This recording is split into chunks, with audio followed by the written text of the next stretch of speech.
Pozdravljeni v oddaji Pogled nazaj. Danes si bomo ogledali top 3 zgodovinske teme, ki smo jih pokrivali v letošnjem letu. Ker se približuje novo leto, bomo začeli kar zabavo. Natančneje zabavami, kakršne so se dogajale v 80. in 90. letih. Poglejmo.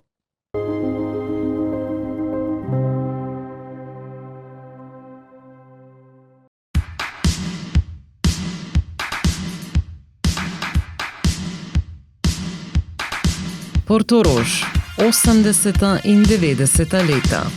Zabava na vsakem vogalu in tam tudi organizatorka, animatorka in promotorka Irena Dolinšek, ki neumorno išče kreativne načine, da bi skozi le-te povezala otroke, mlade in starejše, domačine in tuje obiskovalce tega kraja. V nadaljevanju nam zaupa, kakšno je bilo njeno delo in vzdušje takrat. Pri meni se je zabava začela v vrtcu. Ko sem bila stara 4 leta, sem prepevala v oddaji za pomorce na radiju Reka, mojemu očetu, ki je bil pomorc. Tako se je začela zabava. Kasneje sem bila vedno vključena v gledališke skupine. Imeli smo prvi rock band, gimnazijski, D uštukane strune. Kasneje so nekateri od teh šli dalje in igrali pri Prizmi in tako. Torej, zabava je del mene. Moja prva služba je bila tajnica računovodja v muzeju, ker sem hotela biti samostojna. Tam sem spoznala direktorja Miroslava Pahorja, doktor Miroslava Pahorja, ki je takrat raziskoval soline. In tako sem se zaljubila v soline, tudi jaz.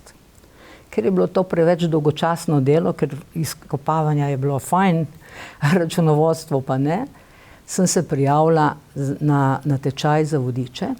Takrat je Atlas organiziral in v Jugoslaviji nas je bilo kandidatov 1600 in v Sloveniji nas je bilo 23 zbranih. Tako sem postala vodička na ladjah, vodila v Benetke, pa po istrski obali, pa Lipica Postojna in vse te destinacije. Vsako moje vodenje je imelo na povratku zabavno noto, ker sem pač jaz take sorte.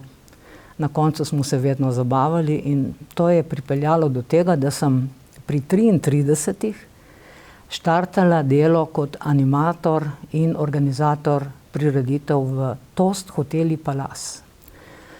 To je bilo leto 86, orali smo ledino, animatorji Jugoslavije smo bili organizirani v Društvu animatorjev Jugoslavije. 90 nas je bilo v celi Jugoslaviji. In moram reči, da smo se praktično učili. Takrat Italija in Grčija niso še poznali animacije. Tost hoteli Palace je imel 1500 zaposlenih, imel je Grand Hotel Palace, Palace, Apollo, Neptun, Mirna, imel je diskoteko Gianni, čez cesto je imel restauracijo Ljubljana, pa Disco Dancing Ljubljana, ki je danes taka zanikrna tržnica, pa Tivoli klub, ki je bil čez dan restauracija Jadran, čez noč je bila diskoteka Tivoli, ki je funkcionirala do 5 zjutraj. Od spredaj je bil zelo znan koktejl bar, tam je zdaj kebab, ki je nažalost zgorelo vse. Potem sta bili 2 restauraciji samopostrežni na obali, kjer so ljudje lahko prihajali v kopalkah, ja, 2 veliki. In še 2 lokala smo imeli, en je bil tudi na postaji avtobusni. No, jaz sem organizirala praktično zabavo za vse te lokale. Bilo je zanimivo to, da smo imeli ponudbo od klasične glasbe v Kristalni dvorani, na sezono po 26 koncertov klasične glasbe ali etno glasbe. Čez cesto, ko se je tam končalo, je štartal o polnoči Midnight Show v Disco Dancingu. Tam se je izmenjevalo disko glasba plus živi bendi, na vsakih 15 dni so se menjavali in točno o polnoči sem morala prišibati iz Kristalne dvorane tja, da sem napovedala Midnight Show. Midnight Show so sestavljali razni znani pevci, potem lutkarji, potem imitatorji, plesne skupine iz cele Evrope. In ko se je tu končalo, se je ob enih štartalo v Tivoliju s programom. To so bile vedno plesne skupine, ki so bile zelo znane, kaj smo iz Madžarske, z Poljske, z Anglije smo imeli 2 topless plesalki na plesišču. Tako da jaz mislim, da je takrat Portorož res nudil dosti. V disco dancingu, ali danes tržnici, smo štartali kot prvi fast food. Ta fast food je delal od 10 dopoldne do zvečer. Tako da so ljudje prihajali notri, hostese, ki so bile tam, da čistijo samo mize, nosijo dol, so bile zelo lepo oblečene v kopalkah, v majhnih takih predpasničkih, imele so tole mašnico tlele zavezano, skratka, vse je bilo nekako tako vedro, lepo, ne. Programe, ki sem jih delala v TOS hoteli Palace, seveda so bili raznoliki, od tega, da smo imeli zimske programe, kjer je bilo, takrat je bila zimska sezona tudi zelo dobro obiskana, imeli smo velika pustovanja, imeli smo posebne skupine, katere sem kot vodička vodila po okolici, ne, tu mi je prišel prav ta moj začetniški vodniški poklic, in seveda imeli smo plesne večere.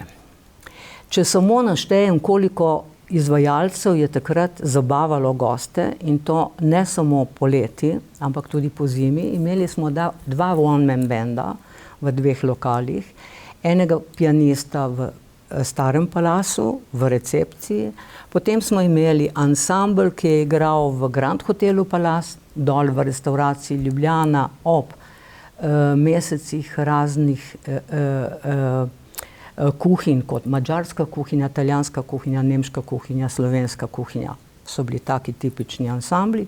Potem je bil disco dancing, ki je pa funkcioniral samo poleti in je imel na 15 dni zelo, zelo znane ansamble, od naših domačih faraonov, skratka, zelo, zelo znani bendi. In seveda Tivoli. Tivoli je imel znane DJ-je, plus silvestrovanja, seveda, so takrat nastopali tudi ansambli. Ker je zimska sezona drugačna, smo v Tivoliju po zimi uvedli koncerte alternative skupaj z Škucom, z študentsko organizacijo, tako da so se pojavljali njihovi alter bendi, od angleških, nemških in tako dalje, in naših, Milodojka, Unit in tako znana imena.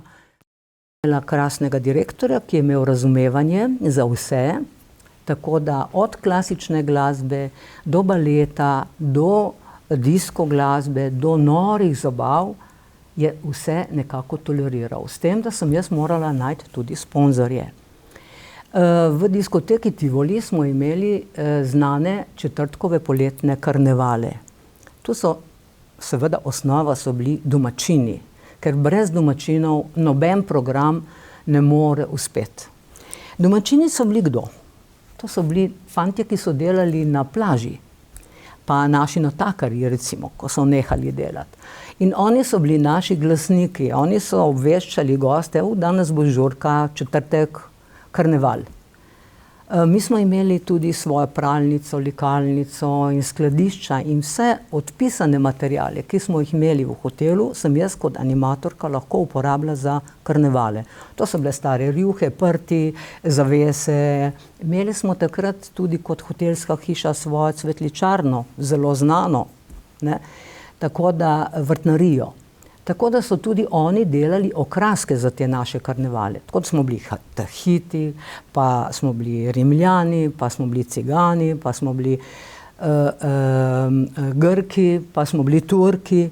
V glavnem, vsak četrtek je imel svojo temo, ki je bila objavljena vedno. Tako da, kdorkoli je hotel, je prišel ob 9 zvečer v diskoteko, mi smo ga namazali in oblekli in potem smo šli iz diskoteke ven. Povorka maskiranih, si lahko predstavljate, kako je to lepo izgledalo, smo šli skozi Portorož na tedanjo tržnico. Tukaj je zdaj parking velik, tam je bila tržnica in tam seveda smo šli tudi na našo stojnico Palasovo, kjer so seveda vsi dobili pijačo. Potem bili smo tudi kanibali, to je bilo najbolj smešno, ker Takrat je funkcionirala še mesnica v Sečovljah, pa so si eni nabavili še krvave kosti in si dajali v glavo, v glavnem divje. No, in seveda na tržnici smo nekaj spili, potem smo šli skozi cel Portorož, vsi ljudje so nas slikali, se z nami slikali, prišli smo v disco dancing, tam smo plesali z gosti in na koncu o polnoči, ko se je začel tam midnight show, smo mi šli v diskoteko. In to je bila tematska zabava. Recimo pri Egipčanih smo imeli zavijanje mumije, čitanje hieroglifov, sem si izmišljala tekste in pisala take slikovne hieroglife in nagrade so bile odlične. Takrat so nas sponzorirale agencije turistične v centru Portoroža, ker smo tudi takrat delali reklamo za to agencijo, za Kompas, General Turist in tako dalje.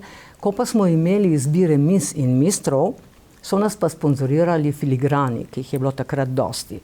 Tako da nagrade so bile zlate verižice, potovanje v Benetke in tako dalje. Zelo, zelo atraktivne nagrade.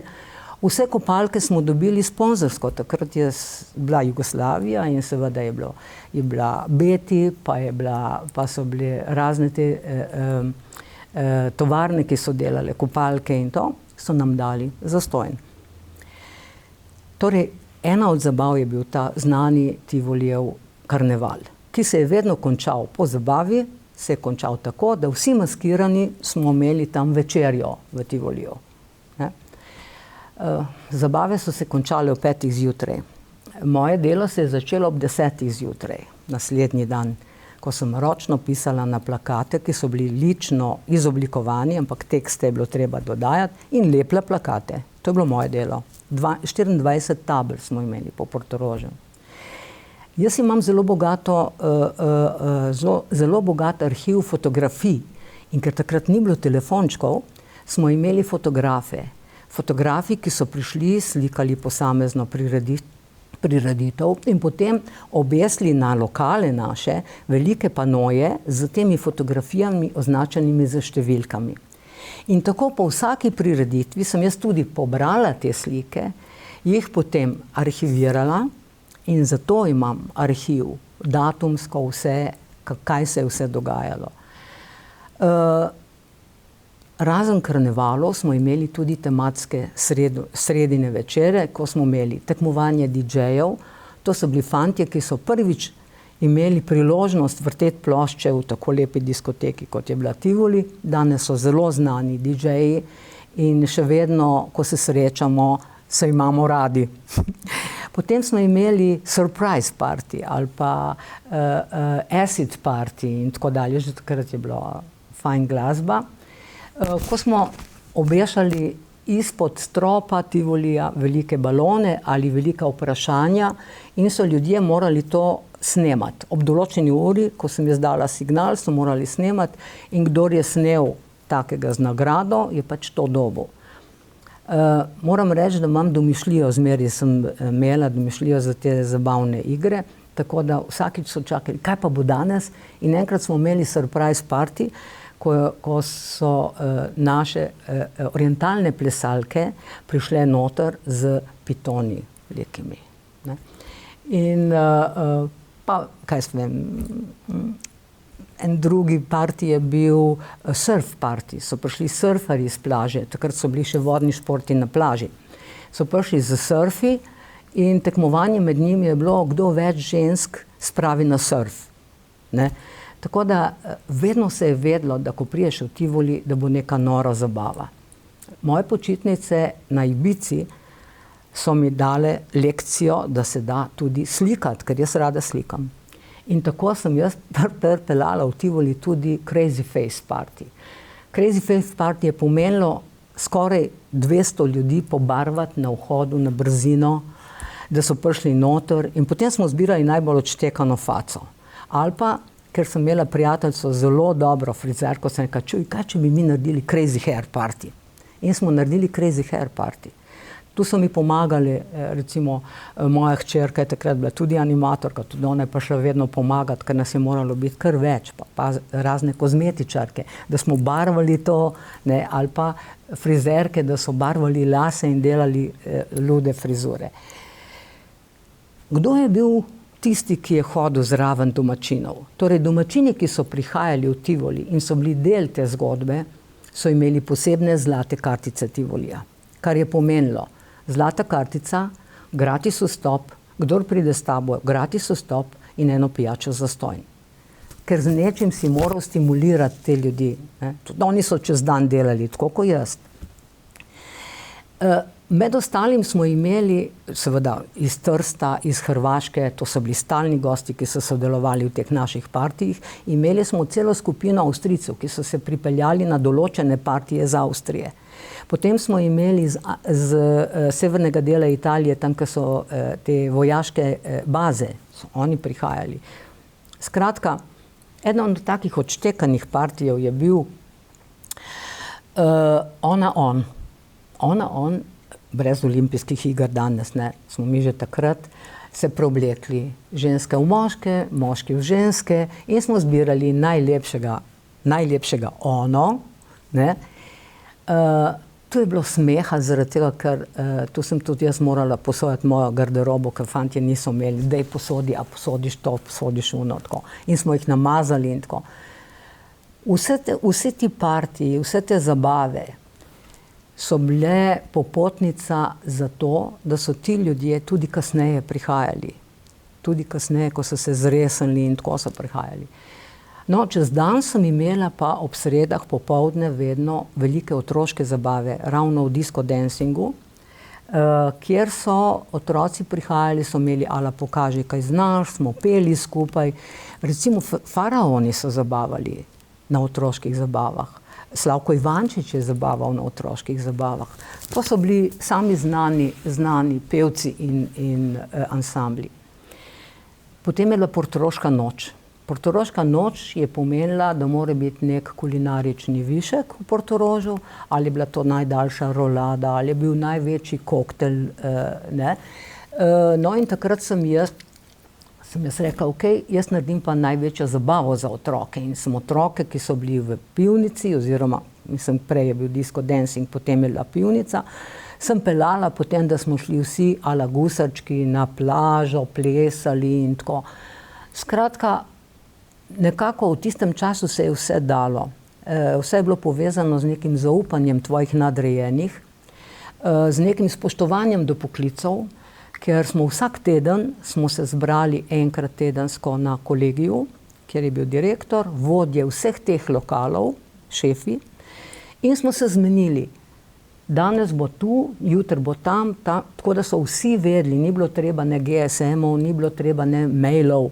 Vsak je vedel, kaj se bo kje pri njemu dogajalo. In ko sem jaz iskala izvajalce, se pravi ansamble, plesalce in to, sem vedno tudi povabila glavne šefe teh lokalov, da smo šli skupaj si ogledati te izvajalce nekam.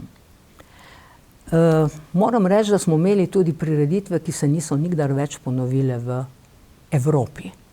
To je recimo v disco dancingu je prišel en agent in je rekel, ti, jaz sem bil v Ameriki, imam en dober program, košta pa strašno dosti. Kaj imaš? Catch za ženske v blatu topless. Ha, sem rekla, koliko je to? Bil je drag program za umret. Je rekel, in naslednji teden, to je bilo v tednu Portoroških noči, boks za ženske topless. Jaz sem šla k direktorju, ko sem mu povedala, koliko je cifra, ne, je skoraj padel dol, je rekel, ma kaj misliš, da bodo ljudje to prišli gledati? Sem rekla, če ne, me lahko vržete iz službe. Mi smo začeli popoldne prodajati vstopnice, brez mailov, brez, pravim še enkrat. Je stala kolona ljudi od zunaj in smo napolnili 1100 ljudi v pivnico, kjer je bilo 600 sedežev. Takrat sem jaz imela tisti dan, vedno sem imela po 2 programa, jaz sem dvojček, ne morem nikoli imeti eno stvar. Sem imela koncert klasične glasbe v Kristalni dvorani, ker sem bila lepo oblečena, vse. Igrali so trio Lorenz, fantastični izvajalci. In mi pravi, čuj, kaj imaš pa ti danes? Sem rekla, imam catch za ženske v blatu topless. Dajmo hitro zaigrati, gremo kaj. In so prišli tja gledati. Ljudje moji, to je bila norišnica, naslednji teden je bil boks za ženske topless, spet razprodano. Mi smo na tistih programih toliko zaslužili, da smo krili stroške koncertov klasične glasbe. Tako da, kaj naj rečem, tudi prvo evropsko prvenstvo v rock'n'rollu je bilo v Kristalni dvorani. Televizija Koper je organizirala to takrat. In so metali svoje partnerice v znuf. Jaz sem samo gledala, če bo kakšna zletela v kristalne lustre. To so bila 70. oziroma 80. in 90. leta, na kar je prišla osamosvojitev. No, že v 90. letih je nastal en odpor do Jugoslavije, pa do Zveze mladine in študenti so hoteli ukiniti dan mladosti in tako ne. Tako da smo imeli v disco dancingu tudi zadnji dan mladosti, mislim, da je bilo 97. Številka, mislim, jaz malo skregana. In takrat so bili bendi, en za drugim. Kreslin z Malimi bogovi, Meth, plesne skupine, torej bendi, ki jih danes nekaterih ni več.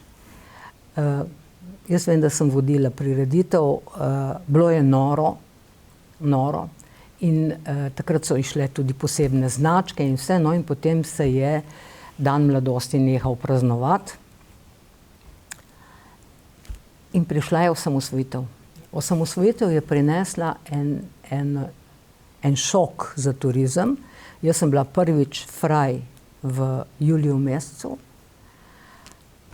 Seveda vse se je zaprlo, vse je nehalo delati, funkcionirati. In potem, naša vojna je bila zelo kratka, potem so navalili turisti. Kdo so bili tisti turisti? Slovenci, ker itak drugam niso mogli iti. In v hotele Palace so prišle žene z otroci tistih moških, ki so šli na bojišča, pa so imeli zadosti denarja, da so spravili svoje familije na varno.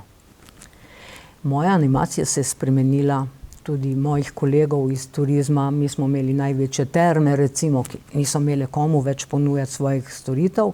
In smo se zmenili, da fizioterapeuti in da sodelavci pomagajo v animaciji. Jaz sem imela takrat otroški mini klub, čez cel dan varstvo s temi otroci, ki so bili različnih starosti, različnih nacionalnosti, mislim, kar se tiče Jugoslavije. Smo imeli programe posebne, terapeuti so imeli za njih telovadbe posebne. Skratka, bilo je treba prilagoditi animacijo dani situaciji in sredstvom.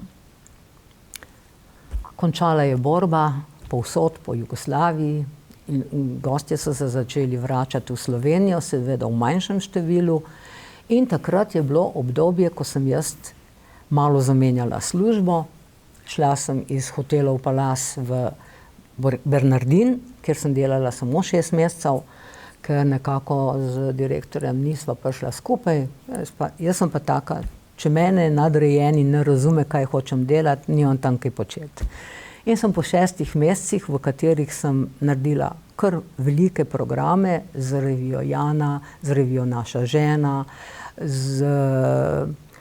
skratka, kar velike zadeve. Sem šla nazaj v hotele in sicer hotele, takrat so se klicali hoteli Riviera, ki so takrat spreminjali svoj logotip v hoteli Morje, hoteli s prisrčnostjo. Spet sem dobila krasnega direktorja, gospoda Ohneca, ki je rekel, tu boš imela tako slabo plačo, glej, sem rekla, mene plača ne zanima, jaz hočem delati. In takrat smo začeli na terasi Jurček, kasneje je to postala Meduza, uvajati tedne sponzorjev. Pa smo imeli tedne Uniona, tedne Red Bulla, tedne Sladkosneda, skratka vseh teh naših firm, ki jih še niso takrat razprodali, Radenske in tako ne. No, zmenili smo se s temi našimi dobavitelji, da so nam dali okraske, nagrade in plačali sobotni ansambel ali izvajalca. Ne? In mi smo delali čez cel dan otroško animacijo, od jutra do večera, zvečer je bila pa plesna animacija. In seveda vedno posvečeno sponzorju, mi kot animacijski tim in vsi otroci, ki so bili v miniklubu, smo bili fase, ker smo mi okraševali celo plažo in vse z sponzorjevimi emblemi. Sponzorji seveda so bili zelo radodarni, moram reči, ampak potem se je zamenjala spet garnitura v hotelu in so rekli, ne, zakaj bi ta sredstva šla na program, to naj plačajo rajši firmi. In takrat sem jaz sklenila, da spet zamenjam službo. Vsaka menjava je dobra. Takrat sem šla za 4 leta v auditorij Portorož, kjer so me z odprtimi rokami sprejeli, s tem, da vsak moj program se je moral kriti in jaz sem morala najti sponzorje. Jaz sem dobra, ko iščem denar za druge. Zelo. Zase ne, ampak za druge ja. In tu sem spet imela to srečo, da sem imela poznanstva raznih firm in smo začeli delati. Solinarski festival je bil prvi projekt tak velik, ki sem ga peljala kar nekaj let. Potem se je pojavil Cenex, distributer za filme, ki so iskali nek prostor, kjer bi naredili promocijo filma Pirati iz Karibov za Evropo. Ni problem. In ker sem poznala na pomorski šoli ljudi, ker sem jim vodila pomorske krste vsa leta, sem šla kaj žica, če nam posodijo vse materiale, da okrasimo amfiteater. In tu sem povlekla tudi ulične izvajalce, teater Cizamo in tako, plesne skupine. In smo priredili v Portorožu promocijo filma Pirati iz Karibov prvi del za distributerje. Vse je bilo okrašeno z piratskimi zadevami. Mi smo se oblekli v pirate. Z baklami smo jih peljali takrat je bil še Koko kafe na plaži, edini. Tja, tam smo priredili Prašiča na žaru, v velikih sodih rum, z edino ladjo, ki izgleda Svetko, ki izgleda gusarska, ladijske vožnje. Skratka, zelo dobro smo zaslužili s tistim in jeseni, po zimi, ko so imeli izbiro Event of the Year za Europe, smo dobili priznanje za Evropo od Buena Vista Hollywood. To so bili taki dogodki, ki so meni napolnili dušo, ne? In tudi vsem nam, ker vam moram reči, da en človek ne more biti one-man band. Ali imaš sodelavce, ki jih spoštuješ in vključiš v zadeve, ali pa, če misliš, da si samo ti, propadeš. In kolektiv auditorija Portorož je bil zame dragocena izkušnja. Ampak zame je bilo spet izziv, ko sta se združila hoteli Morje, hoteli s prisrčnostjo in hoteli Palace v life class. Takrat me je poklical tedanji direktor in je rekel, ja, ti si bila v obeh. Jaz sem rekel, jaz sem že takrat predlagala, da združimo animacijo in dogodke, ker bi bilo bolj poceni, pa me noben ni poslušal, pa sem šla. Je rekel, naredi program za 10 let. In to sem jaz naredila in moram reči, da zadnja leta do 2012, ko sem šla v penzijo, sem izpolnjevala, kolikor se je pač finančno tudi dalo in ker so se spremenile razmere, tisti moj plan. In nič, zdaj sem še vedno aktivna na področju humanitarnem, kjer sem bila vedno prisotna in seveda ljubim otroke, ljubim živali. Srečna sem, da sem lahko tudi del velikih prireditev, kot je recimo Eurofest 30 let, pa pomorski kržetov let od 50. dalje in tako. Tako da, ja, dokler bom zdrava, bom aktivna in kdorkoli rabi, kadarkoli kakšen nasvet ali pomoč, se vedno lahko obrne name, to je bilo moje pravilo, ko pomagaš drugim, se ti to vedno vrača. Mogoče se je preveč vlagalo v promocije od zunaj. Jaz vedno poudarjam, da je treba delati promocijo takrat, ko je gost tu. Torej, vsebina v kraju mora predstavljati lokalno kulturo. S tem ne rečem, da ne nastopajo tudi bendi iz Venezuele, ampak osnovna naša kultura mora biti predstavljena. In to vedno. In recimo nedopustno je, da so lokali ali pa terase poleti zaprte. Istočasno pa odpirajo določene manjše punkte, kjer ponujajo neko malico čez dan in to. Vem, da je problem personal. Personal ne more delati 24 ur za majhno plačo. Personal je včasih tudi bil slabo plačan, ampak je bil stimuliran.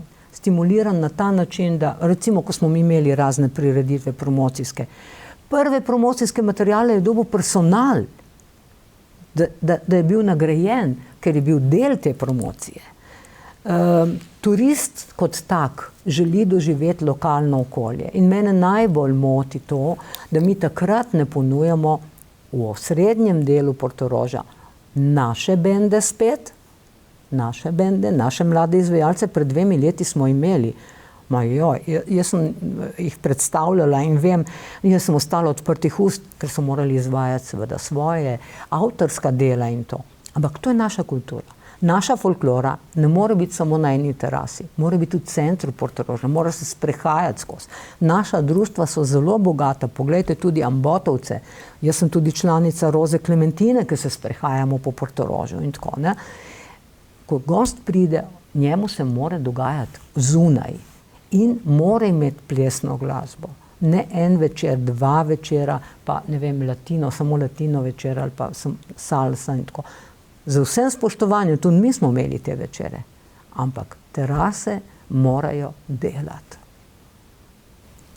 Gost drugače ostane not, kaj če delati? Ne? In tukaj se dogaja, da so določene terase zapuščene že vrsto let, kot recimo Taverna, potem od spodaj pod Metropolom že 2. sezono urejajo nekdanji lokal Papriko. To je nedopustno. To je nedopustno. V kraju, kdor ni sposoben svoj lokal usposobiti in delati, mora plačevati ali velik prispevek občini, da financira potem nekoga drugega, ali pa naj gre drugam. Najlažje je vedno obsojati. Najtežje je najti spet tisti fil rouge. Kot prvo, mi smo takrat imeli vodstvo hotela v hotelih, lastnik je bil hotel in hotel je imel svoje lokale. Torej je bilo lažje tudi vse te stvari organizirati. Ko se je začela Istrabenzova zgodba razprodaje hotelov in lokalov, se je tudi končala zgodba o znanem planiranju dogodkov v kraju. Mi smo se takrat dobili recimo na Obalno-kraški poslovni turistični skupnosti, se dogovorili, kaj se bo dogajalo tu, v Izoli, v Kopru do Lipice. In seveda tudi znotraj samega kraja koordinirali.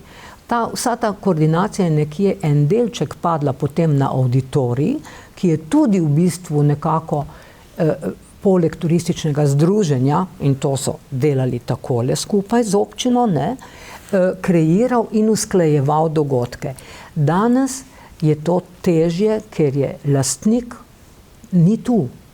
Lastnik so banke, so zavarovalnice, so nekje odsotni, gledajo samo profit. In potem je seveda dosti težje ljudem delati tako usklajeno zabavo, kot je bila nekoč. Jaz sem še zmeraj optimist. Ker, glejte, tudi skozi zadnje dogodke in animacije, ki jih mogoče še vedno naredim, ugotavljam, da ljudje se nismo dosti spremenili. Ko odložimo naše telefončke. Živa slika je recimo Eurofest. Jaz vodim Eurofest otvoritev, ljudje, otroci se zabavajo in pogledam in ugotovim, da sem edina, poleg uradnih fotografov, ki jih snemam. Torej še zmeraj niso krivi, ne mladi, ne srednji, ko je prava zabava. Ko ti znaš zanimirati ljudi in jim ponudiš v pravem trenutku nekaj, bodo še zmeraj zagrabili. Zato mi je strašno žal za dogodek v Portorožu, ker je zgorel lokal, kjer je zgorela cela stavba, da si nekdo lahko privošči kakšno negativno kritiko na račun ponudbe. Ko se nekaj takega zgodi, je treba ljudem stati ob strani in pomagati. In če bo treba, bomo spet dobrodelno, jaz se bom vedno vključila. v pomoč, kar se mi zdi tako prav. Ne smemo vedno samo kritizirati. Dajmo najti tudi tiste ocvirke, ki so dobri. Moram takoj dodati. Recimo zdaj ponudba v Portorožu je glasba, plesne glasbe ni, je slabo, ampak v Parku Sonce se predstavljajo vrhunski izvajalci. V Parku Sonce knjižnica organizira take dogodke za mlade družine, da jaz hodim kaj gledati in rečemo hvala Bogu, da ste tu. Tako da je treba pohvaliti tudi.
Nadaljujemo s pogovorom z nekdanjo šavrinko Marijo Panger iz Svetega Petra.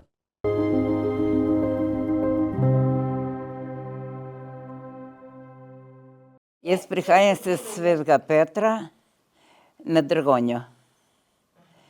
In tam sem hodila z mojo mamo, ki sem imela 7 let, je bila še Italija, v Sulne, prvo delo so bile to, ta fadiga moja. Sem šla v Sulne s mojo mamo po noče, ki se je nosila, vzeti su in se je nosila ven in potem sem nesla v eno hišo, ki je njen plaćal jo in pa jo je prodal. Tu smo hodili po noči iskati. Z mamo sta sol tihotapili po noči, ker je šlo za kontrabando, kot se v narečju izrazi Marija, in kar v slovenščini pomeni tihotapstvo. Kot žganje in te stvari, ne, se ni smelo prodajati na odprte in tako, ne. In sem hodila tu iskati po noči s mojo mamo. In sem prinesla 17 kilo soli na glave, se solim ven. Vedem dol v Dragonju, vedel špice, ki zdaj jim je za zaplaviti in to. V Dondi gor sem prinesla 17 kilo soli na glave. In mi je zvagal mene, sem imela 14 kilo. Jaz sem imela 14 kilo, soli pa sem prinesla 17. Ko je dopolnila 12 let, je začela z mamo hoditi v hrvaško Istro, v Brtoniglo, kjer sta prodajali domačo zelenjavo. In potem sem začela v takrat z mojo mamo po Istre, smo hodili po Istre. Ma smo imeli mi našo bledvo, eno zelenjavo. In smo nosili dol in smo menjavali kilo bletve za 1 kilo moke bele. Ne? Smo nabrali, en dan pobirali, drugi dan napravili, no pa nesli prodajati, tako je bilo, ne. V hrvaški Istri sta nabavili moko in jo drugi dan skrito v vozu tihotapile v Piran.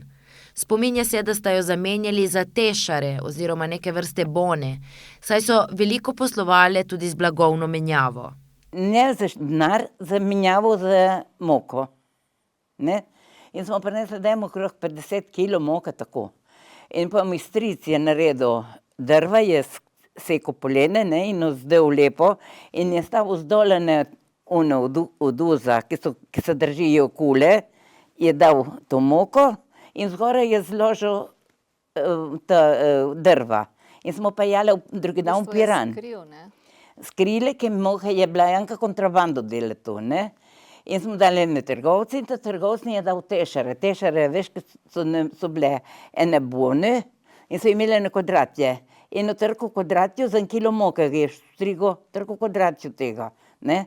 In ko so vzeli cukor, on je računal, koliko je vreden ta bono in trku tih je vstrigo, da ti da on špežo ven, s tem. Ni kot danes, ki greš, plačaš in greš tja, ne. Tam je bilo treba vse jemati tu s temi tešarami. Mi smo prinesli te tešare in to trgovec ni je dal trko moke, ne. In on to moko je vdržal in oni, ki so dali, ki so bile bogate v Piranu, so mi dali njemi tešare, on je vzel, je dal mnen moko črno, mi smo dali njemi belo, za zamenjavo. In vedno nikdar šolde, tako da je bilo zamenjavo, ne. Kot pravi Marija, je bilo kruha zmeraj dovolj za 9-člansko družino, ki je štela 2 strica, ki sta bila doma zaradi bolezni, nono in nonota, mamo in 4 otroke. Kar so prislužili s trgovanjem, s tem so živeli. Tu v eni hiši. In kar smo dobili, s tem tu smo živeli. Zakuhali pelento vsak večer, vjutro je naredila, zavrela lito, 2 mleka smo imeli, pa mleko, hvala Bogu, je bilo doma. In smo zakuhali mleko in je naredila malo skroban, malo moke noter in tu smo imeli za une. Z mamo sta na piranski tržnici prodajali zelenjavo in jajca ter tudi ostale dobrine. Prodajali pa sta tudi tako, da sta izdelke ponujali od vrat do vrat po hišah nad Portorožem. Smo hodili po Istre in pa smo šli tudi v Piran. Jaz sem pa zmeraj na Tinuzu sedela, sem varvala uzdane, nekakšen vzeme rubo. Moja mama je hodila vse gor nad Portorože in pa je prišla do mene in je rekla, vidi gor v hišo, nesete litro octa, nese gor. Ona se vsela na usi in ona me čakala, jaz sem pa naredila pot veje gor na visoko, ker ko vidiš gor na hrib, ko gledaš s Portoroža gor, ne. In je rekla, hodi tako po te ceste, tako gor in sem prišla res v te hiše, se nesla ta ocet, ona je že ga prodala, dobila denar, jaz sem pustila ocet še doma, dol k njej nazaj. Na piransko tržnico je iz domače vasi pešačila skupaj z Osličkom. Ker nisi imela kje. Osliček je šel v Piran, ki je bila v Luciji, je bila ena štala in o tem se je zvezalo Oslička, se je razkrgalo, se je dalo na tramvaj in se šlo v Piran. In pa z Pirana, ker se končala, se vrnila in tako, če sem šla na tržnico. Spet drugič sta šli z mamo skupaj z vozom prodajati po hišah nad Portorožem. Ne, kako sem pa še pasala pri vaše hiše. Sem potrkala, vprašala, mi rabi kis. In ko mi je rabo in ga nimam tukaj, grem ga iskati, ga bom prinesla. In dobro. In je mama prišla dol in mi je rekla, vidim na hiša rdeča, hodi gor in boš, da čakajo, da prineseš gor kis. In si nje nesla in so vzeli kis in bilo v redu. Ne. Pri 12 je prodajala že sama, tako na piranski tržnici kot tudi v Trstu. Spominja se, da je pot od Svetega Petra, kjer je bila doma, do Kopra trajala 3 do 4 ure peš.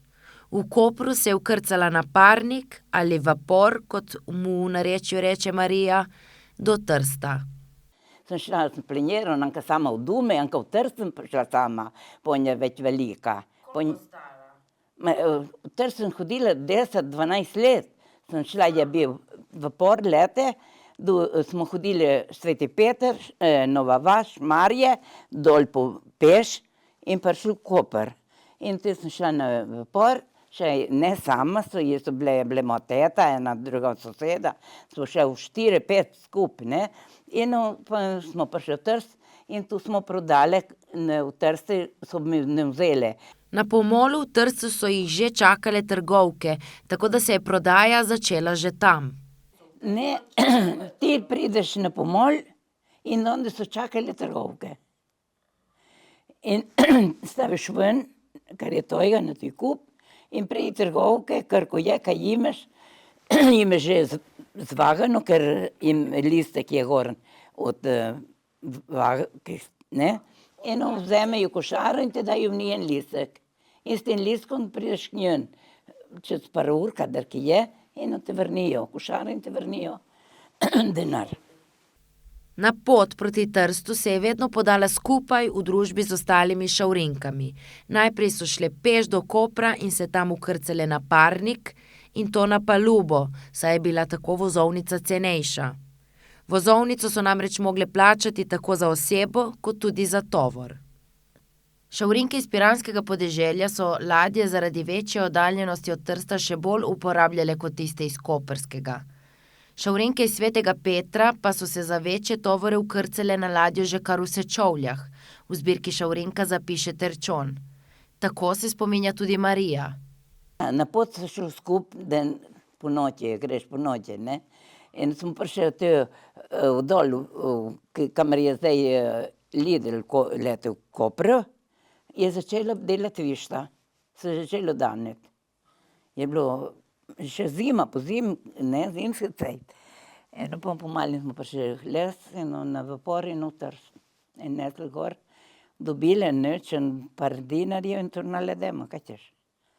In tu sem delala isto za smo imeli pa češnje in tu vse smo nosili v Trst. Košare, pa je bilo v Sečovljah, kamor most, ki greš tam na letališče. Tisti kanal je bil lepo širok, zdaj sem ga vidim, da je ozek. Takrat je bila ena ladja in je ukrgala trko, ne, in smo šli z ladjo do Trsta. Vaga je bila onda stavljena in so zvagali, kako je bil košara, kako je noter in tako se plačala za listek za košaro. Ne? Vse je bilo treba plačati. Do Šečula se prišlo peš in se šlo ali pa nas je pripeljala nona, teta, en je njem pripejal, ker nismo drugače mogli pestati. Smo prišli v Trst in spali v Trst, se prespali eno noč. Je bilo vsega je bilo. Kje ste spali v Trstu? V Trstu smo poznali šlahto, tako, ne, smo imeli sorodnike. In smo spali v Trstu in drugi dan smo vzeli nazaj barko in prišli v Sečovlje. Marijo smo vprašali, kaj ji pomeni beseda Šavrinka. Odgovorila nam je takole. Jaz sem imela, je bila nona, te noše, je bila teta in tako da smo že od roda, ne. In pa nona je umrla, je pustila obleke in tudi en cajt nismo se ni oblekli, ki to ni dosti kazalo. In pa je začelo nazaj one, pa smo se pomalim povlekli te rube nazaj in gremo naprej, smo se odprli in gre. Jaz sem bila v Nemčiji, sem bila tako lepo sprejeta, da te ne moram povedati, ne. Kamor prideš, vsi te lepo vidijo. In se s tem nas je nazaj prijelo za Šavrinke. Kar smo bili majhni, nismo niti, nismo čutili nobeden tega za to obleko. Potem so prišli, je 40 let, ki so začeli nazaj te naše Svetega Petra Šavrinke, so se naredile nazaj njihovo rubo. In jaz sem imela to slučajno spravljeno od naše none, drugo eno smo prodali tle, ki je bila boljša, smo prodali tle v ta, ne, v muzej, ne, in tako. Tu so te rube, ki so ostale, potem bucimo se, eno je se bukla ena, je bukla druga, pa se naredilo nove in tako, ne. Na to smo jo prosili tudi, da nam predstavi njeno obleko, v kateri je prišla oblečena. Prav posebna, kot je imela moja nona, te šive, vse narejeno. Samo ona je imela še eno krilo spodaj, belo, in teta. Še eno krilo, bolj nabrano, lepo, da se več lepo odprta. In je imela en toliko teta, da je bilo videti tako ščipke dol na tem belem krilu, ne. Je bila v Piranu, ena Italijanka je vzdinila gor to obleko tako, kako spereš ti to obleko, da je tako lepa bela, ne. In je rekla s pepelom, ne. In so se vsi začudili, pepel, ne. In v tuni dan sem imela spet eno stranko za in so vsak teden pepel v Piran. Ne, in ga je plačala. Lepo ne je plačala, pepel in je bila zadovoljna, potem se je našla druge stranke, ki so videle ono, pa še ti in tako, ne. Ampak to. Kako lepih oblekah v čipkah ste hodile prodajati? Ja. Ja, moraš biti lepa na tržnici. Na tržnici so te gledali, kako si lepo obučena, kako si čista, kako imaš čisto rubo, ne. Ne moreš, da boš nesla z enim prtom pokrito, da je ves na fleke, ne. Ker še, če bi prišla do tebe ali ti do mene, bi gledala, kaj mi je prineslo te rube, ne. Tu moraš, kar greš v trgovino, moraš imeti čisto rubo. Kamor greš na tržnico. In ko ti imaš čisto rubo, imaš enka prvo ne. Zakaj so 3 zvezde, 5 zvezd, ne? Eko, ker ti dajo, koliko si obučena. Tudi na tržnici, ne samo gostilne, ki gledajo zdaj, ali pa ne. Ti dajo enka takrat prišli in so videli, da si lepo obučena in si imela vrsto za prodajati, se prodala. Ki je imela, ne, se mogli prav gledati, da biti obučena lepo. Kot smo slišali že na začetku oddaje, poimenovanje šavrinke v bistvu pripada tako imenovanim jajčaricam, ki so prodajale jajca. Prihajale so iz vasi osrednje Istre med Pregarsko planoto in Kraškim robom, torej iz severovzhodne Istre. Tam je bila zemlja bolj revna in ni dajala toliko pridelka, zato so se prebivalke tamkajšnjih vasi morale znajti drugače, v svojih delih ugotavlja Špela Ledenek Lozej. Tako se spominja tudi Marija. Samo so bile v teh gor, v Šmarjih gor, teh hribov. Šmarje Padna, to nismo hodili, smo hodili prodajati jestro, kopavati jajca ne. Kdo pa je hodil iz Šmarij, ste rekla? Ne Šmarje, Padna, Sveti Peter in tu smo hodili dol. Piran in Istro, Buje, dol, do Borteneglo, ne vem, kako se reče dol še, nekaj se mi pride na ment, ne. To smo shodile mi. Te pa so shodile proti reke in vse une vasice gor, Hrvaške so hodile.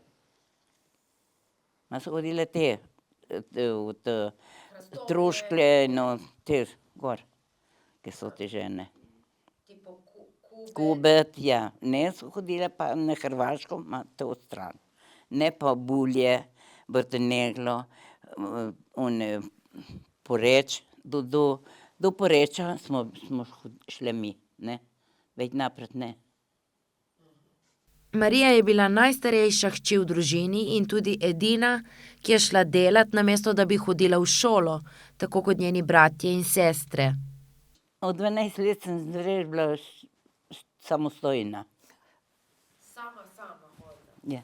Sem šla s kompanijo, samostojna me je dala mama košaro, kar mi je dala in sem šla s tetami in jaz sem prodala, koliko sem prodala, ne. In kaj pa vaše sestre ali brati so bili mlajši? Ja, sem imela vse mlajšo. Ja. In vi ste edina bila šavrinka ali potem so tudi... Jaz sem bila od hiše edina, ki sem šla z mamo in pojenka, ki sem začela hoditi sama, ne. In prnes dejemo, kar je rabilo, sem prinesla, ne, in sem dala, in za vseh, ne. In brati so hodili v šolo, sestra hodila v šolo, ne, in pojenka tam, smo imeli eno sestro, sem imela vrej 16 let, pa takrat sem delala v fabrike. In mama je povedala, da je noseča. Hoditi v fabriko 3 ure vjutro, 3 ure popoldan domov. Eno delati 8 ur fabrike. Eno nas je bilo že tašen kup doma. In prišla še ta pupa. Potem, ko je prišel od te Zojske nazaj, je bila mama noseča. Eno jaz sem vprašala direktorja, ne, da ko bi vzel mojo mamo delati. Je rekel, da ja. In mi je dal eno karto in je rekel, ne pride to mama, jutri lahko pride to mama delati. In sem jo pripeljala dol in ker sem prišla, dajmo šerja tako resna, na, jutri hodi delati, je hitla na mizo to karto, ne. Kan, fabriko sem, ker sem vprašala šefa in mi je dal eno hodi delati. Ker sem, ka bom sama jaz delala za vse kombrikulo, ne. Nisem vprašala za par postelj, ni bilo denarja, sem vprašala za eno oblekco, ni bilo denarja. Ker se je rodila moja sestra, je imela 6 mesecev, ki nisem še tekenila jo tako. Njeno rubo. Ni njo. Verjam? Ljubosumni ste. Ter kot sem bila ljubosumna, ki ben človek ne verje. Jaz jo ne bi bila taknila, tako manjka, ko bi za bene šolde.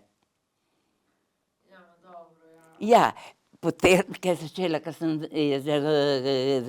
ne, in se oblekla, da jo vzemem, ne, naročaj, pomalo sem jo sprejela, ne, ima 6 mesecev, jaz nisem prejela ne plenice, ne faše, ne nobene stvari.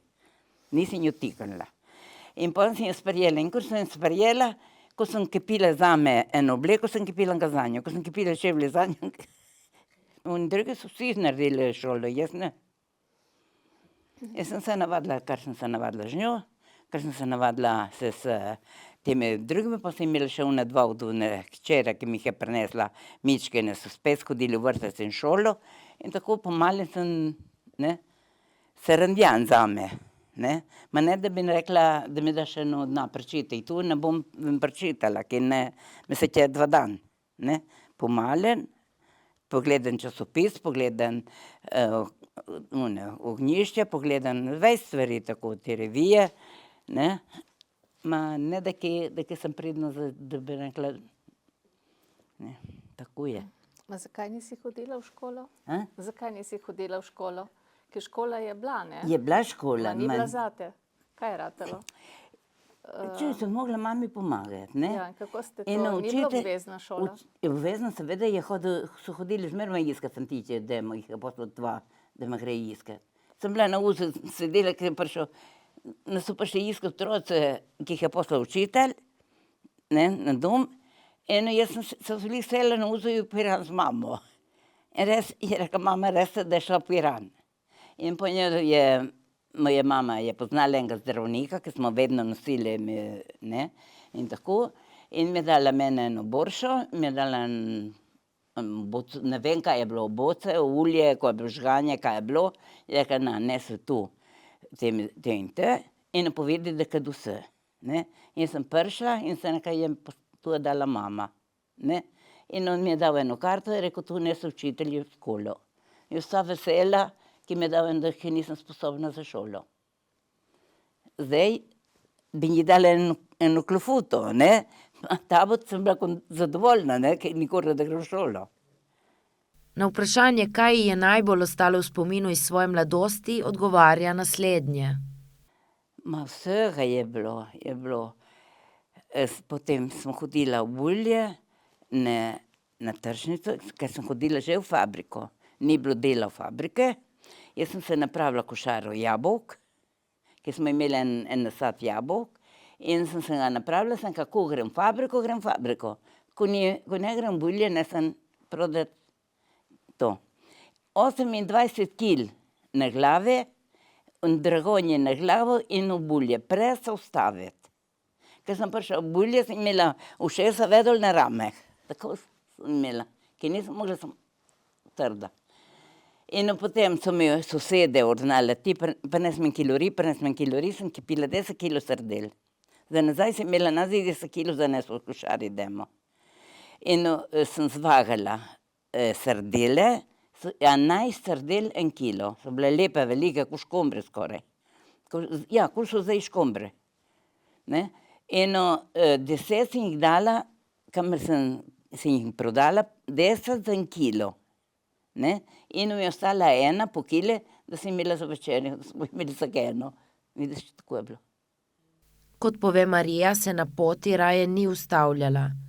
Ko je imela košaro na glavi, je ni več odložila, saj je potem sama ne bi mogla več dvigniti na glavo. In zato raje ni počivala. Je bilo treba težko, ne, zaživeti, je bilo treba nekaj narediti. Pa ste vsak dan hodila na tržnici? Nisem hodila vsak dan, en dan sem nabirala, en dan sem šla v fabriko, koliko je bilo v fabriki delo, je bilo treba vsak dan v fabriko. In ko ni bilo dela, je bilo pa tu, ne.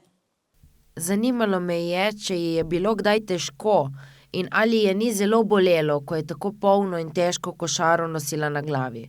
Pa je samo zavzdihnila in rekla. Boli, še danes bolijo, kar je bilo, ne, ker one kosti so ostale, ne, samo so boleče, ne, ker je fadiga, je težka bila. Samo, kaj ćemo, smo vsi delali tako, nisem sama jaz. jih je bilo druge, ki so bili še več v njih, ne, te, ki so bile v to gor, so bile še več delež kot mi, ne, tako do avtobusa. Ne, one pa so hodile gor, vse dol po Istre za jajca in so se nabrale, so imele oslička, so šle vse dol po Istre, pa še demo, drugi dan šle v Trst in nazi prodajati, kipavale in prodajale. In če ne paziš, razbiješ eno, imeš velje, ne, če ga razbiješ, ga moraš vrniti, tega ne bojem plača.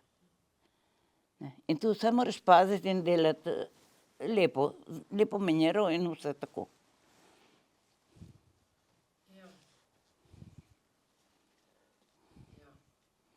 Ne, je fadižna bila, ne. Bile fadižne vsi, ne samo jaz. Skromna, ampak načelna in ponosna Šavrinka se spominja, da je kot perica samo 2-krat delala v Trstu. To pa zato, ker je niso spoštovali. Perice nisem delala nikdar. Perica sem začela s Trstom. Prvo sem šla samo 2-krat. Eno sem videla, da me ne tratajo, kako bi rekla, ki bi treba, Spoštujejo. da me poštevajo. Sem delala jaz, ne da sem spala. Sem delala, sem prala in imela celo škafo kopalnico polno robe zapret, ne. In mi je dala, mi je rekla, da mi je dala v eno sobo, da grem jaz, da ne, je rekla, te dan lete, ki lahko te sram biti kompanije, ne. Samo oni niso jeli, ki sem jela jaz. Je bilo 3 sorte pašte noter, v juhe. Ne, no vse, kar je ostalo njom po pijatek danes, jutra, ki sem pa še jaz, sem pojela. In kaj, takšne stvari sem imela doma. Pa nisem jela od nobenega, ko ostalo doma. Smo hitli živali, smo pojeli, almeno sem znala slonca čisto. Ne? In sem rekla, da sem 2-krat sem bila in sem bila tako videla, da me ne dajo, koliko bi treba, ker ti, ko imaš človeka, da imaš lepo hmize in da je s tabo. Ne? Ko ćeš, da ti pride jutra nazaj prijatelj. Ma ko ne ti ni prijatelj, Ti se dale, oni so tratali mene, kot da bi ne znam, ne? In jaz nisem šla več. Z nami v studiu je bila tudi Marijina hči, Rozana Prešern, ki težko in požrtvovalno življenje svoje mame zelo spoštuje in je na svoje korenine izredno ponosna. Te zgodbe Šavrink in žen, ki so delale in svojo mladost dale za družino, za sebe, v bistvu od jutra do večera, je bilo zelo, zelo trdno in težko in jaz to težko življenje moje mame čutim in se to pri njej pozna. Ma ne kot slabo, da jo je zaznamovalo ta njena dobrota, nesebičnost in razdajanje, ki jo daje vsem, ki smo ji blizu in ki si to dovolimo sprejemati njene dobre nasvete in to srčnost. In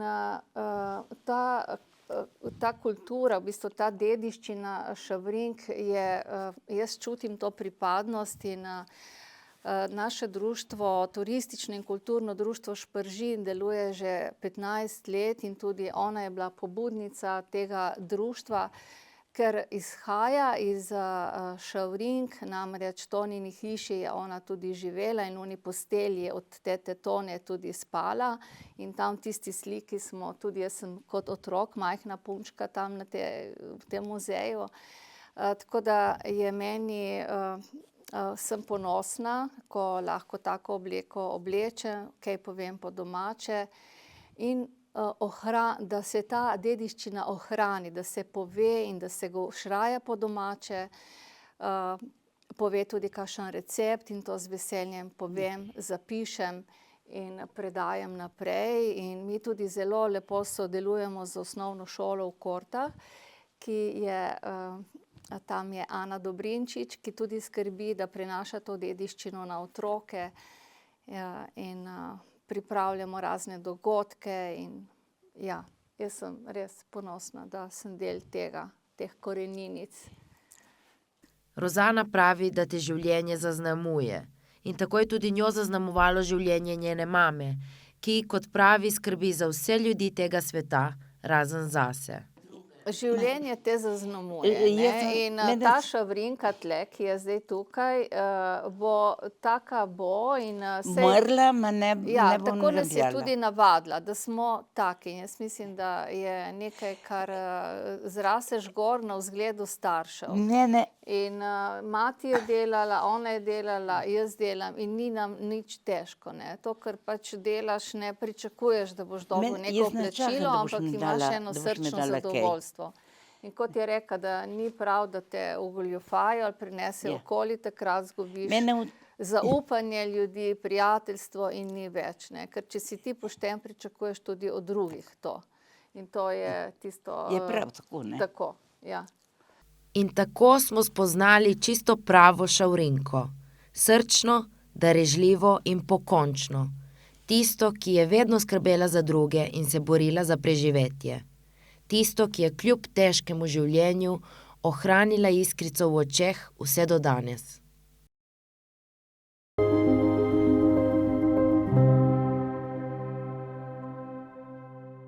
Zaključujemo pa s pogovorom z Egonom Pelikanom, avtorjem monografije o Tonetu Kralju, s katerim smo spregovorili o tem slikarju in pomenu njegovega dela.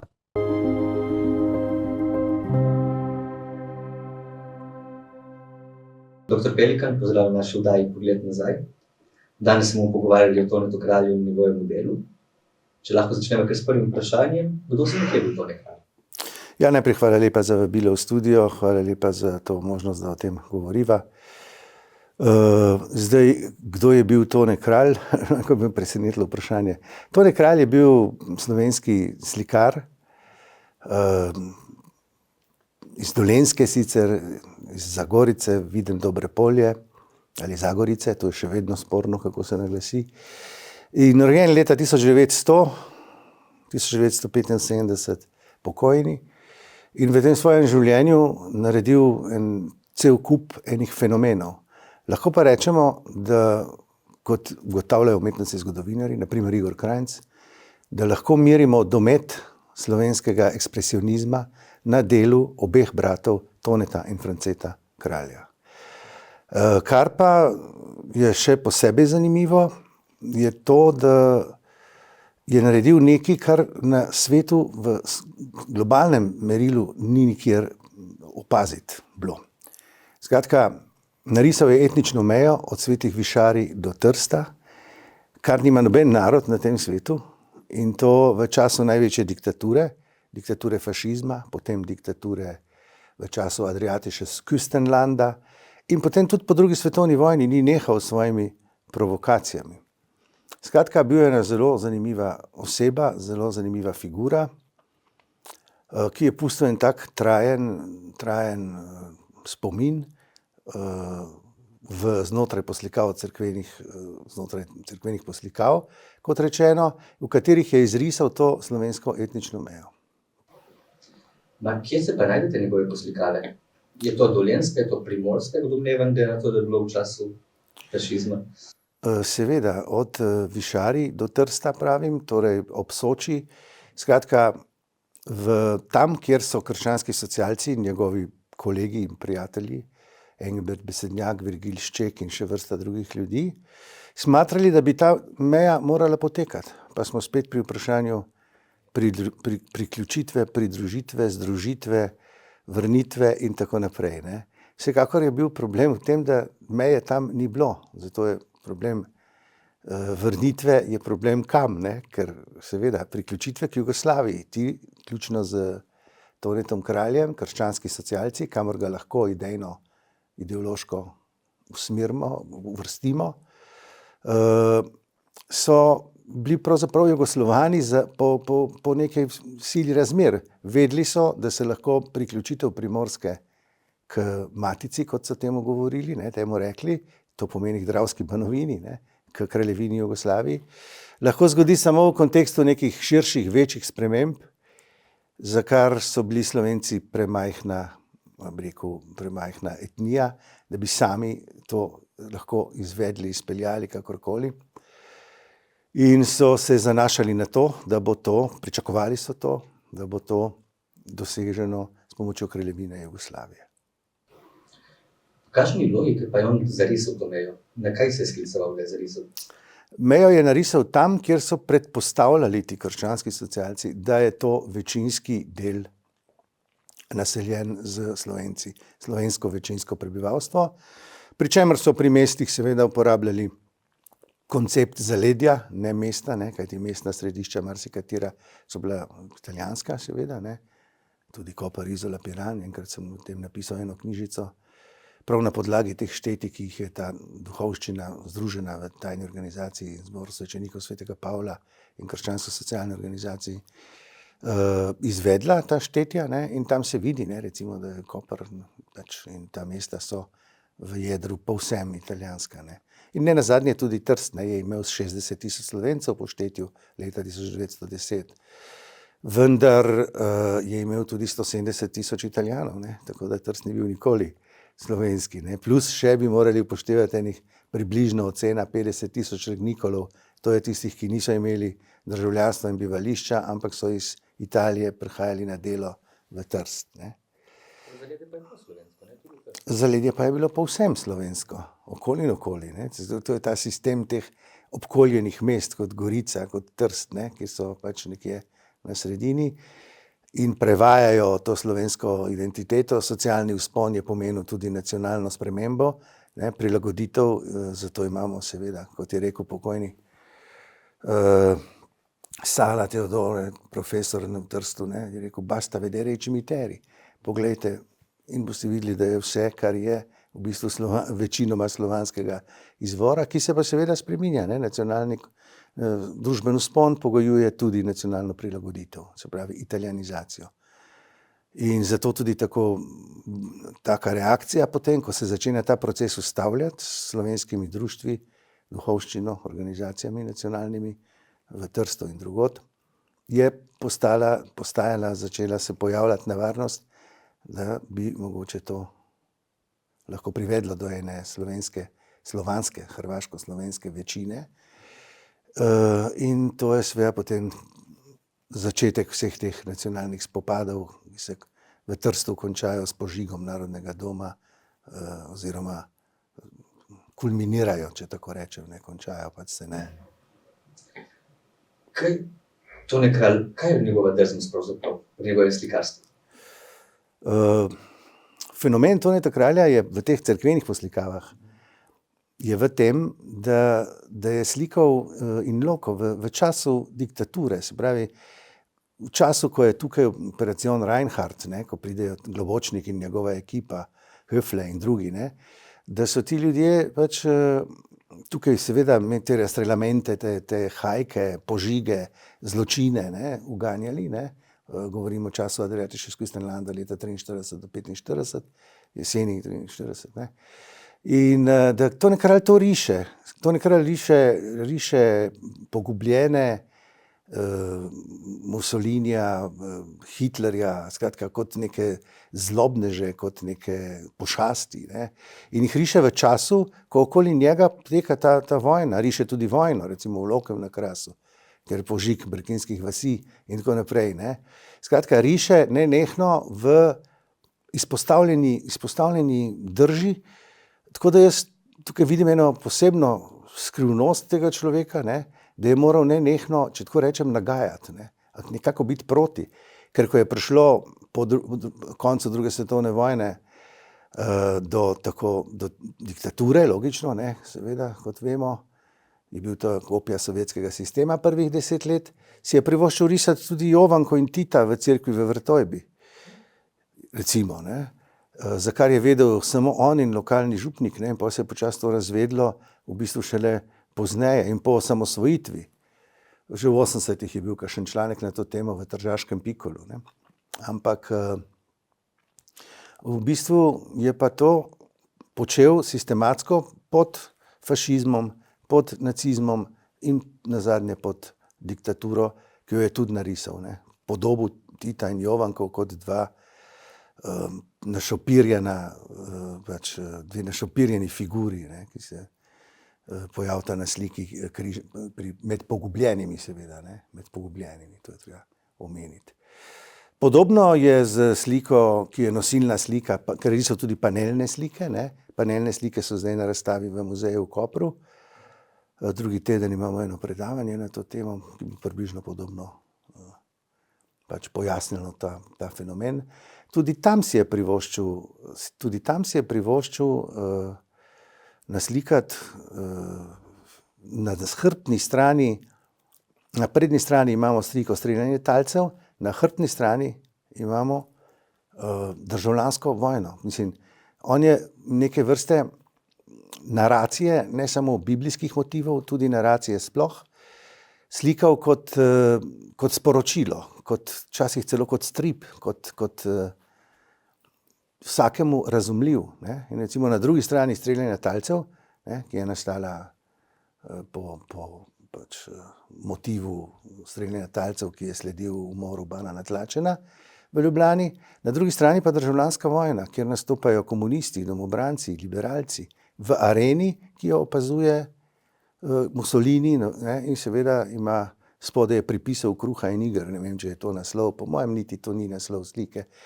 Ampak je to kraljeva še ena, ne, bi rekel, taka subverzivna poteza, neverjetna. Ne. Se pravi, na isti sliki, ki smo imeli v vseh učbenikih za osnovno šolo, je bila ta slika. Jaz se je spomnim živo, še v mojih časih, v 70-ih. In on si privošči tako provokacijo. Ne. Seveda je sliko pomazal, zato da ni bilo videti srpov in kladiv, da ni bilo videti oznak, ne, ker bi se seveda logično pojavilo vprašanje, kaj zdaj ta slika pomeni. Ne. Pomeni pa pogled iz Primorske, iz krščansko-socialne, bi rekel, strani na centralno Slovenijo, na spopad, na državljansko vojno, ki se dogaja na Kranjskem. Tukaj smo pri tem problemu, da je težko opisovati zgodovino Slovencev zgolj na enem primeru, v tem je tudi ta zgodba zelo zanimiva in povedna, ne, da državljanska vojna poteka na Kranjskem. Na Kranjskem je 350 tisoč ljudi, 330 do 350 tisoč ljudi in ne moramo zdaj potem soditi celega ozemlja. Ne. Dejstvo je, da je takrat cel kup stvari ni funkcioniralo, od demokracije do tržne ekonomije, do vsega tega, in potem so ljudje hitro videli eno rešitev v takrat ponujeni idejni koncepciji marksizma, ne, ideološki. Ne. Kako pa to, da je sliko po cerkvah? Je to še ena drznost? Je bilo to dejansko neko zatočišče, kjer je lahko to upravljal? Dejansko oboje drži. Ne. Prvič se je zdel primeren za to, je že prej imel kontakte na Primorskem, kjer je urejal, ilustriral razna dela, Bevkova dela tudi recimo. Skratka, bil je aktiven pri tem produkciji, ne, literarni produkciji v takrat zamejstvu, ne, se pravi na drugi strani Rapalske meje. In istočasno je bil pa pripravljen sprejeti to tveganje in iti risati v te cerkve. Ne. In od tega je nastal ta lok, ne, ki ga vidimo šele, ko stvar postavimo na zemljevid. Ne. Tukaj smo spet pri vprašanju tega prostorskega obrata ali tako imenovanega spatial turn, kot mu rečejo danes v anglosaksonskih deželah, ne, v angleščini. Prostorski obrat, kar pomeni, da poskušamo odgovoriti na vprašanje, zakaj se točno en določen del znakov pojavi točno na enem področju. In šele tukaj vidimo, kaj je pravzaprav sistematsko bilo tu narejeno. Ne. 46 cerkva ali več, rečem ali več, zato ker ponekod je samo oltarna slika, ne, ponekod je pa cela cerkev, ne, ampak sigurno več kot 40 v celoti poslikanih cerkva z antifašističnimi motivi, z slovenskimi nacionalnimi motivi, barvami in tako naprej. Skratka, in to pred nosom vseh teh diktatur, ki so šle čez ta prostor. Tako da tukaj imamo en fenomen, ko ga postavimo na zemljevid, ki ga ni nikjer na svetu. To lahko trdim, ker smo imeli že tukaj kakšno konferenco v Kopru prav na te teme, od Američanov do tukaj evropskih univerz, nekaterih, ne. In lahko rečem, da seveda, če bi kje obstajalo kaj takega, saj marsikdo je narisal kakšnega Hitlerja pa Mussolinija, se zgodi v zgodovini, ne, se je dogajalo. Ampak da bi nekdo šel sistematsko risati mejo, to pa ni nikjer, ne. Tako da imamo Slovenci tukaj spet en tak fenomen, en unikum svetovni, lahko rečem globalni, evropski in svetovni unikum.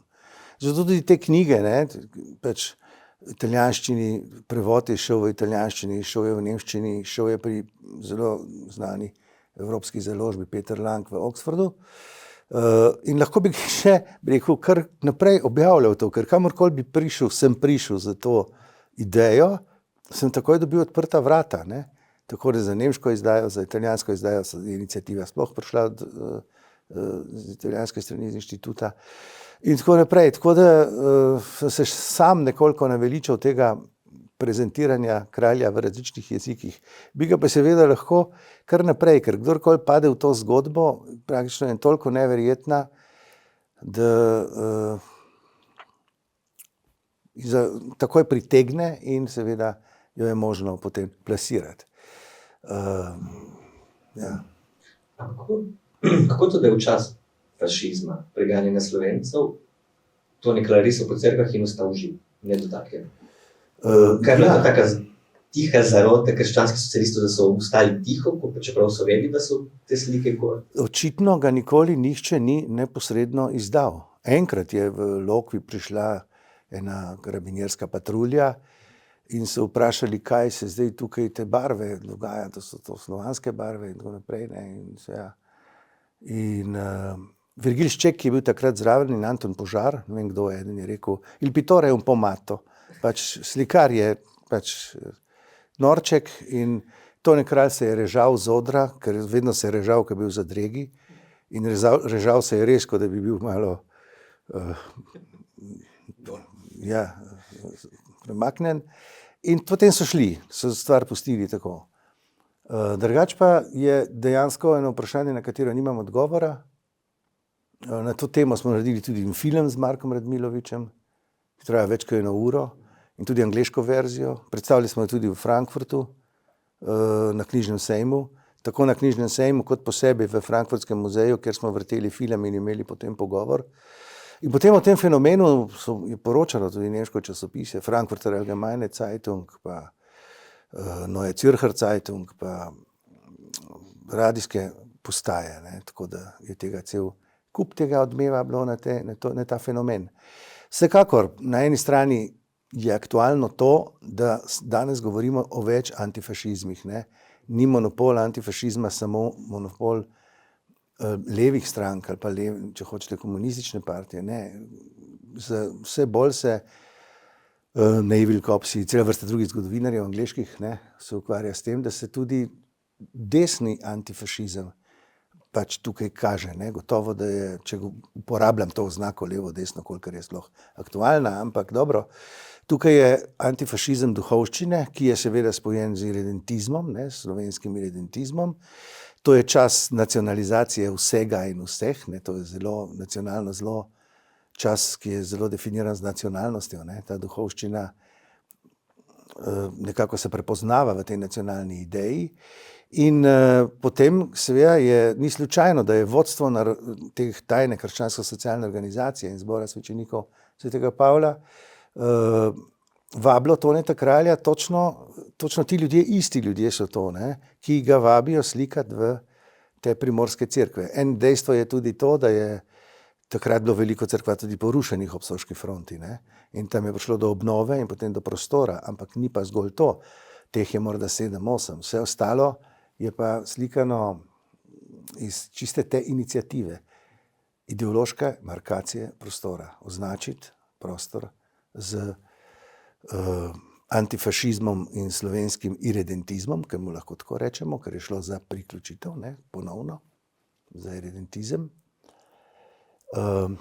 In potem je nastal ta fenomen iz leta v leto več teh cerkva, ne, in potem še naprej po drugi vojni, ko je obnavljal, pač to so zelo občutljive poslikave, ker je to olje na zid, to ni afresko, ne, to ni freska.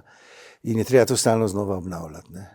Jaz upam, da bomo toliko energije našli, da bomo to poskrbeli, da te stvari ne propadajo. Se zdaj je že kar precej urejeno, je pa še vedno na 2-3 mestih kritično, kar se poslikav tiče kraljevih v cerkvah in bi bilo treba to restaurirati.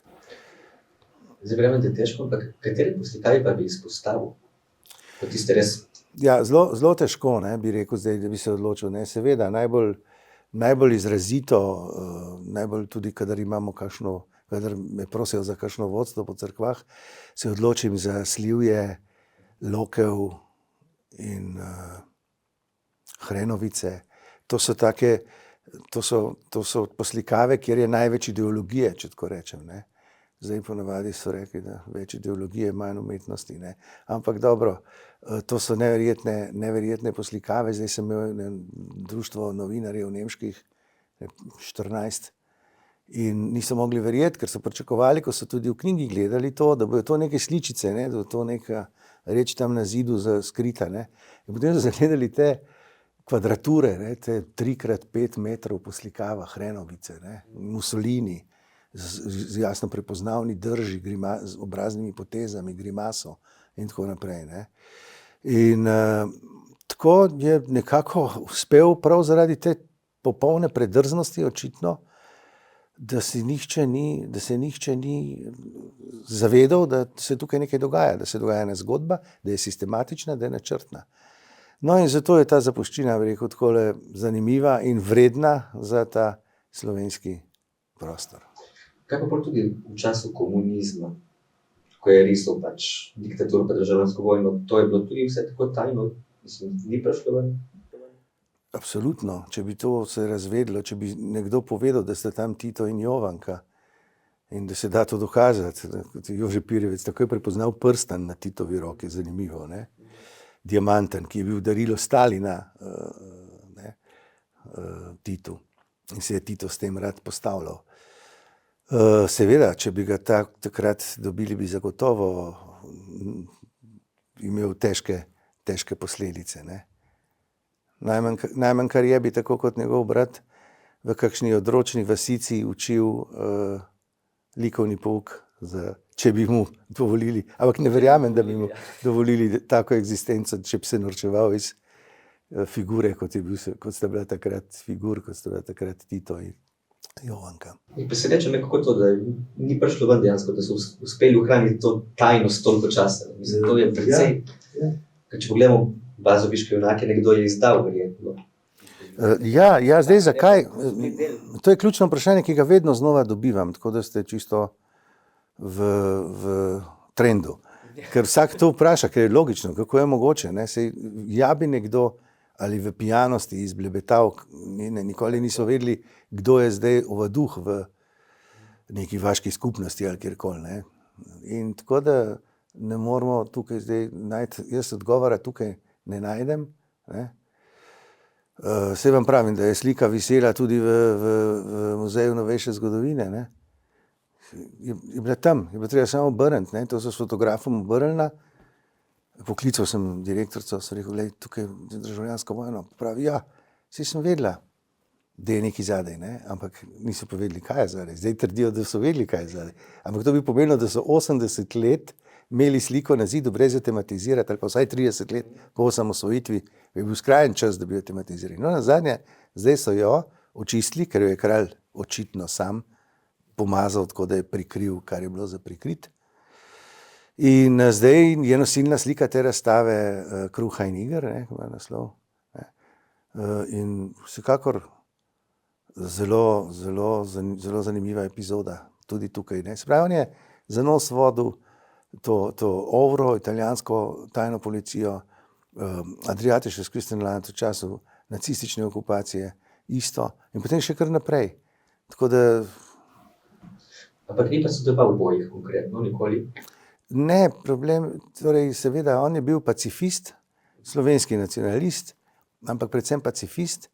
Imel je izkušnjo iz Prve svetovne vojne že, kjer so ga upoklicali 17-letnega v izvidniško opazovalno enoto na Kras.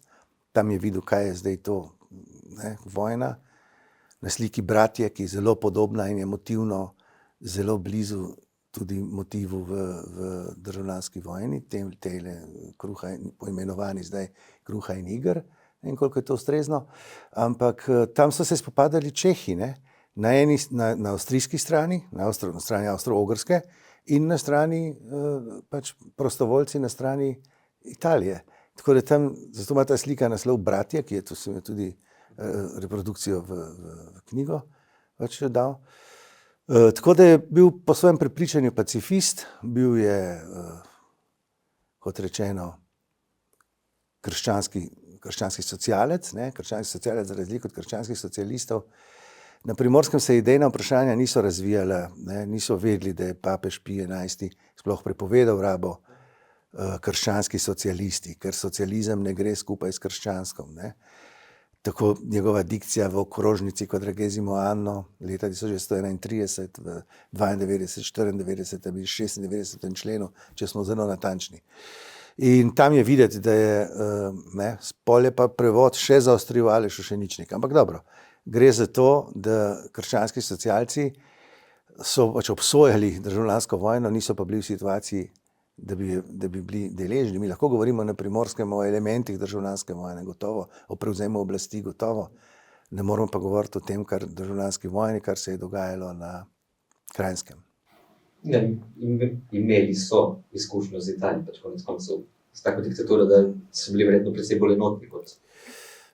Ja, gotovo. Pa seveda, zdaj, če to se ne bi rad spustil za interpretacije državljanske vojne, gotovo pa je, da je antifašizem terjal vso energijo, ne? Medtem ko je na Kranjskem šlo za spremembe statusa družbenih razmerij, tam je šlo za spremembo politični katolicizem in potem nekdo drug, ne? Medtem ko na Primorskem je tisti sloj bil že od fašizma odstranjen, ne? In je ostalo ta nacionalna ideja kot ključen ideološki motiv, ne? To, kar je Besednjak rekel, ne? Naši kolegi na Kranjskem so vsi politični mrtveci, ko je prišlo do kolaboracije, kakorkoli že, vsiljene, neusiljene, izzvane, da ne bomo tukaj prišli v to diskusijo niti. Poleg muzejev novejše zgodovine, a je kje kakšna stalna zbirka Toneta Kralja? Ja, seveda, v Kostanjevici na Krki je ogleda vredna zbirka, res čudovito, fantastično. In drugače, zdaj imamo to razstavo, ne? Seveda, Kostanjevica na Krki pa ostaja nekako zatočišče kraljevih del. Sprva je mislil to narediti tukaj na obali, se mu ni šlo, kar bi bolj sodilo v ta prostor. Zakaj pa se mu ni šlo, kaj pa je bil problem? Jaz tukaj zadnje nisem našel, vedno znova so mu nagajali, vedno znova so mu atelje poškodovali, skratka fizično zdaj očitno, našel je potem to mesto za razstavljanje vseh svojih del v Kostanjevici na Krki. Kakšno je bilo mogoče proti zaključku, kakšno je bilo njegovo življenje po drugi svetovni vojni? Je on slikal naprej? On je slikal naprej, očitno je delal to tudi z vednostjo oblasti, ker da bi nekoga pustili kar tako slikati čez mejo, ker je slikal tudi na italijanski strani, ne? Slikal na slovenski strani, popravljal stare poslikave, risal nove. In tako da ni doživel, kot rečeno, nikoli ni bil te njegove sporočila v steklenici, kot je slika Kruha in Iger, niso bili nikoli razkrita, ne? Tako da ni doživel neke, rekel, ni spadal med tiste umetnike, ne? Obstaja pravi seznam, ne, umetnikov, ki so se kompromitirali, kot se je takrat reklo, ali pa se niso, ne? In on je bil na tistem seznamu nekompromitiranih slikarjev, ne? Tako da je dobil tudi Prešernovo nagrado za življenjsko delo v 70 letih. In se pravi, je nekako ostal skrit ves čas, ne, nekako bi rekli, do danes, ko smo ga nekako mislim, da je bil skrajni čas, čeprav je že prej nastalo nekaj del, ne? Tudi kakšna zelo dobra diplomska naloga o Tonetu Kralju, tudi kakšne objave posameznih cerkva, komentarji poslikav posameznih cerkva, tako je Tino Mamič neki tudi tukaj delal objavil. Ne? Tako da je več teh, ni pa tega prezentnega v taki obliki bilo, kot je zdaj, kot pravim, ne, ta spatial turn, ta prostorski obrat, ta zemljevid, ki nam pokaže, kakšna pravzaprav originalnost, pronicljivost, kakorkoli, če hočete, je bila tukaj na delu. Ne. Te tajne krščansko-socialne organizacije in teh 300 duhovnikov, 276 jih je leta 1936, po poročilu konzulata, ki so združeni tukaj noter, eni bolj izpostavljeni, eni manj, vendar skrbijo za to zgodbo. To bo vse z moje strani. Hvala lepa za ta zanimiv pogovor. Hvala za dobro vprašanje.